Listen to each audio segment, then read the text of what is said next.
Maparebelde man o inosenteng sibilyan. Wala raw pinipili yung mga doktor at nurse para mabigyan ng serbisyong medikal. Maging ang mga namatay naman sa bakbakan, binigyan o bibigyan din daw ng disenteng paglilibigan. Tungkol pa rin po ito sa nangyayari sa Zamboanga, nakatutok si Sandra Aguinaldo. Sa tindi ng giyera sa pagitan ng MNLF at gobyerno, iisipin mong tuluyan ang napulbos ng bala ang respeto sa buhay ng isa't isa. Hindi pala.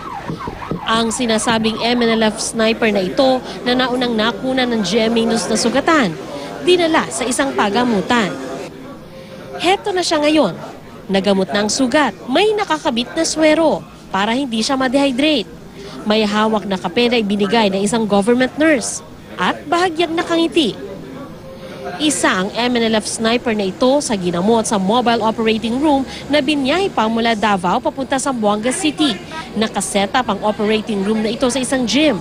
Dito, hindi raw namimili ang mga doktor at nurse ng gagamutin, rebelde man o mga inosenteng sibilyan.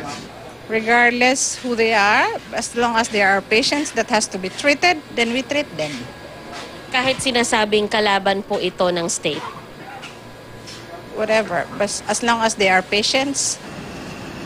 Ang mga pinaghihinalaan namang MNLF fighter na binawian ng buhay sa bakbakan, dinala sa funeraryang ito sa Santa Barbara hanggang sa sunduin ng mga Muslim religious leaders. Ito yung isa sa 8 katawan na ililibing ngayon. Bale, sa kabuuan ay umaabot na sa 42 yung suspected na MNLF rebels na nailibing sa mass grave. Ito raw ay pagpapatunay na sa kabila ng kanilang pagiging rebelde ay iginagalang ng pamahalaan ang kanilang mga lapi. Ang ustads na ito ang naatasang sumundo sa mga katawan para ilibing. Unang-una, hindi namin nakaya kung anumang magligo pa sa kanila o kaya anuman kasi ang dami at saka medyo matagal na yung iba. Ito lang kaya namin gawin.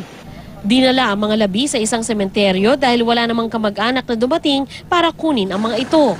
Ang tanong sa isip ni Ustads Jamad, paano kaya ang mga labi ng umunay MNLF fighter na napaulat na inilibing mismo malapit sa bahay at establishmento kung saan sila binawian ng buhay?